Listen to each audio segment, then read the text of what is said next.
Hello everyone, welcome to the Grow Pharma. तो आज की इस वीडियो में हम लोग बात करने वाले हैं जीपैट 2026 के लिए जो रिमेनिंग टाइम है उसमें आप फार्मास्यूटिक्स को कैसे पढ़ो सो दैट आप मैक्सिमम पोटेंशियल हिट कर पाओ, मैक्सिमम क्वेश्चंस आप अटेम्प्ट कर पाओ। ठीक है, सेम सीरीज में मैंने ऑलरेडी 2 वीडियो डाल रखा है जिसमें हमने pharmaceutical chemistry and after that हमने फार्माकोलॉजी के बारे में बात करी है, फार्मास्यूटिकल एनालिसिस के बारे में भी बात हो गई है। आज के इस वीडियो में हम लोग बात करेंगे फार्मास्यूटिक्स में, उसके अंदर जो भी सब्जेक्ट्स आते हैं उसके बारे में हम लोग बात करने वाले हो। तो आज फटाफट से वीडियो को स्टार्ट करते हैं। तो सबसे पहले हमें ये पता होना चाहिए कि हर साल फार्मास्यूटिक्स से कितने क्वेश्चन आते हैं। तो ऑन एन एवरेज जो ऑफिशियल है वो 38 क्वेश्चन है, बट 38 क्वेश्चन से हर बार ज़्यादा ही देखने को मिलता है हमें। 2025 में 41 क्वेश्चन थे, 2024 में 34, देन 2023 में फर्स्ट शिफ्ट में 43, सेकंड शिफ्ट में 41, 2022 में 38 क्वेश्चन, 2021 में 39 क्वेश्चन, 2020 में 44, then 42, then 44, then again 35, 34 and then 30। So हम इससे एक्सपेक्ट कर सकते हैं कि 40 क्वेश्चंस तो आपको इसमें देखने को मिलेंगे। और अगर 40 क्वेश्चन की बात करते हैं तो 160 मार्क्स।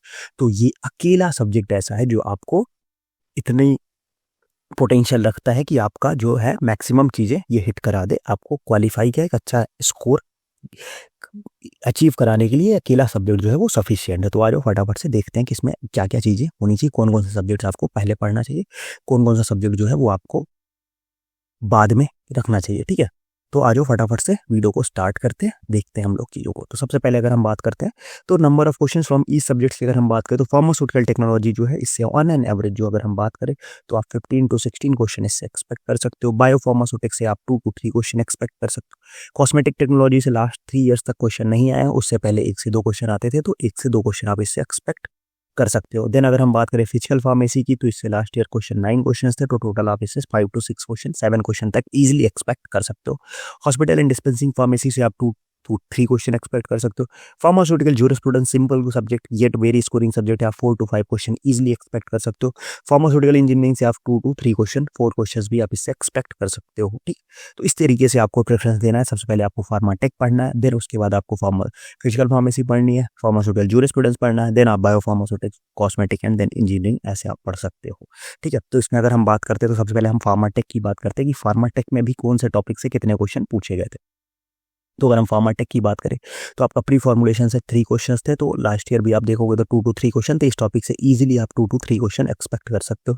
सॉल्यूशन से लास्ट ईयर क्वेश्चन नहीं था, पाउडर से 1 क्वेश्चन था, इमल्सन एंड सस्पेंशन से 2 क्वेश्चन थे, सेमी सॉलिड से लास्ट ईयर क्वेश्चन नहीं था, बट उससे पहले आप देख सकते हो कि 2 to 5 क्वेश्चन भी पूछे गए थे, तो आप आराम से 1 से 2 क्वेश्चन इससे एक्सपेक्ट कर सकते हो। टैबलेट से लास्ट ईयर 3 क्वेश्चन था, उससे पहले 6, देन 2, देन 3, तो आप आराम से इससे 4 to 6 question 4 to 5 question easily expect कर सकते हो।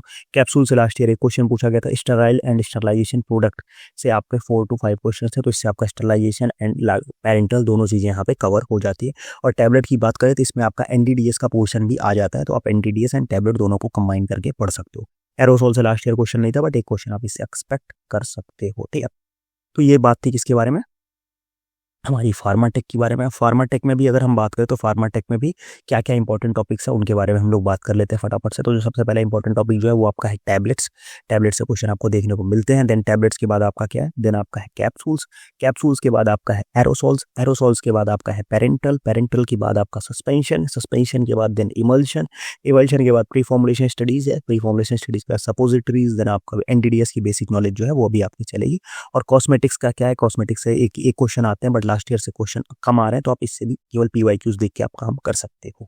और अगर मैं बात करूँ तो जरूरी नहीं कि ये जो सीक्वेंस है आप इसी सीक्वेंस में प्रिपरेशन करो, आप बस इन टॉपिक्स को पहले प्रिपेयर करो, ये है बस। ठीक है, लाइक अगर आपको नहीं समझ में आ रहा कि क्या करना है, पहले कौन सा टॉपिक करें या कौन सा टॉपिक करें, कौन सा टॉपिक छोड़े, तो इन जो 10 टॉपिक्स हैं इनको आपको जरूर से जरूर कंप्लीट करना है, इनको आप स्किप मत करना। ठीक है, इन फार्मा टेक। चलो आगे बढ़ते हैं। नेक्स्ट हम फिजिकल फार्मेसी में, फिजिकल फार्मेसी की अगर हम बात करें तो स्टेट्स ऑफ मैटर से लास्ट ईयर 3 क्वेश्चन थे, विस्कोसिटी एंड रियोलॉजी से 3 क्वेश्चन था, surface tension 1 question, colloidal dispersion 1 question, माइक्रोमेरेटिक्स 1 question. तो इसी सीक्वेंस में आप इनको आराम से प्रिपेयर करो, जिस सीक्वेंस में ये लिखे हुए हैं उसी सीक्वेंस में इनकी वैल्यू है, उसी सीक्वेंस में आप इनको प्रिपेयर कर लो। ठीक है, देन इसकी इंपॉर्टेंट टॉपिक्स है आपका रियोलॉजी एंड विस्कोसिटी हो गया, पाउडर रियोलॉजी हो गया, देन आपका सस्पेंशन हो गया, देन आपका इमल्शन हो गया, देन आपका सरफेस टेंशन हो गया, और सॉलिबिलिटी। सॉलिबिलिटी में जो आपके लॉज एंड टेबल्स जो है सॉलिबिलिटी के, table like highly soluble, very highly soluble, freely soluble, sparingly soluble, वो जो टेबल है वो टेबल बहुत इंपॉर्टेंट है, उस टेबल को बिल्कुल भी स्किप मत करना, उससे आपका क्वेश्चन देखने को मिल सकता है। ठीक है, नेक्स्ट अगर हम बात करते हैं फार्मास्यूटिकल जूरिस्प्रूडेंस की, तो जूरिस्प्रूडेंस में last year drug and cosmetic act से 4 क्वेश्चन थे, आईसीएच गाइडलाइन से 1 क्वेश्चन था, डीपीसी और फार्मेसी एक्ट से क्वेश्चन नहीं थे, बट अदर्स से 1 क्वेश्चन और था। तो इस तरीके से आप इनको याद कर सकते हो। ड्रग एंड कॉस्मेटिक एक्ट को आपको बिल्कुल भी छोड़ना नहीं है, इसको एकदम अच्छे से याद रखना। अभी मैं बात करूँ इंजीनियरिंग एंड बायोफार्म की, तो अगर आपको इंजीनियरिंग एंड बायोफार्म पढ़ना है तो उसके लिए जो इंपॉर्टेंट टॉपिक्स हैं हम लोग उसके बारे में बात कर लेते हैं। कौन कौन से इंपॉर्टेंट टॉपिक्स हैं? सबसे पहले अगर हम इंजीनियरिंग की बात करें तो साइज रिडक्शन, साइज सेपरेशन हो गया, देन आपका एक्सट्रैक्शन हो गया, देन आपका ड्राइंग एंड मिक्सिंग हो गई, देन हम बात करते हैं अपना सेंट्रीफ्यूगेशन एंड फिल्ट्रेशन हो गया, देन आपका फ्लूइड फ्लो ऑफ फ्लूइड हो गया। ठीक है, इसमें अगर हम लास्ट ईयर बात करें तो लास्ट ईयर 1 क्वेश्चन आपका किससे था? 1 क्वेश्चन आपका फिल्ट्रेशन से था, और 1 क्वेश्चन जो था वो आपका ड्राइंग से 1 क्वेश्चन था, और 1 क्वेश्चन आया था आपका साइज रिडक्शन या फ्लूइड से था, 1 क्वेश्चन और था। ठीक है, तो इस तरीके से आप इतने ही क्वेश्चन थे, तो आप उसको याद उसी तरीके से आप प्रिपरेशन कर सकते हो। ठीक है, इसका तो मैंने already complete pharmaceutical engineering 4 lectures में लास्ट ईयर ही कवर करा रखा है, तो चैनल पे जाके देखना। 4 लेक्चर, अराउंड 2 आवर्स का टाइम लगेगा। 2 आवर्स में आपका पूरा का पूरा फार्मास्यूटिकल इंजीनियरिंग जो है वो कवर हो जाएगा। ठीक है, तो आराम से 2 से 3 क्वेश्चन आप उससे इजीली एक्सपेक्ट कर सकते हो।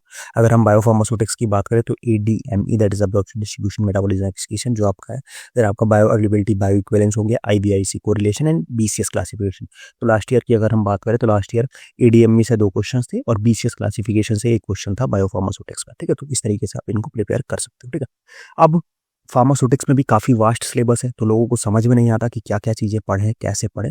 तो उसके बारे में हम बात करते हैं कि क्या पढ़ना क्या है इसमें। तो सबसे पहले जो आपको पढ़ना है, सबसे आपको जितने भी टेबल्स एंड चार्ट्स हैं आपको वो एकदम आपको रट डालने हैं। कोई भी टेबल, लैकमैन की टेबल, कहीं से भी जितने भी टेबल्स एंड चार्ट्स हैं वो आपको बिल्कुल भी स्किप नहीं करना।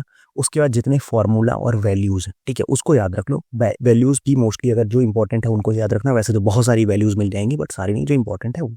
नेक्स्ट हम बात करते हैं एक्सिपिएंट्स, लाइक आपका डाइल्यूएंट्स हो गया, जितने भी टैबलेट्स हो गए, कैप्सूल्स हो गए, इनमें जितने भी एक्सिपिएंट्स यूज होते हैं, लाइक डाइल्यूएंट्स के एग्जांपल हो गए, डिसइंटीग्रेंट्स के एग्जांपल हो गए, सुपर डिसइंटीग्रेंट्स के एग्जांपल हो गए, ल्यूब्रिकेंट, ग्लाइडेंट, एंटी एडरेंट, जितने भी हैं आपका स्वीटनर हो गया, विद आपका फ्लेवरिंग एजेंट हो गया, कलरिंग एजेंट हो गया, इनके एग्जांपल्स याद रखना। देन आपका एग्जांपल्स वही मैंने बताया, एक्सिपिएंट्स और उनके एग्जांपल्स, और इंस्ट्रूमेंट्स एंड इक्वेशंस। और ये जो है, ये अकेला पोर्शन जो था, इससे लास्ट ईयर 5 क्वेश्चंस थे। अगर किसी ने जीपैट 2025 का पेपर देखा होगा तो इंस्ट्रूमेंट्स एंड इक्वेशन से आपके 5 क्वेश्चंस थे लास्ट ईयर।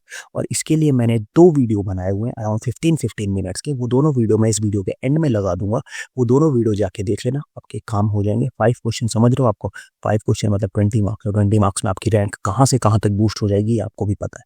तो इसीलिए जितनी ये इंपॉर्टेंट चीज़ें हैं, ये 5 जो पॉइंट्स हैं, इनको जरूर कवर कर लेना।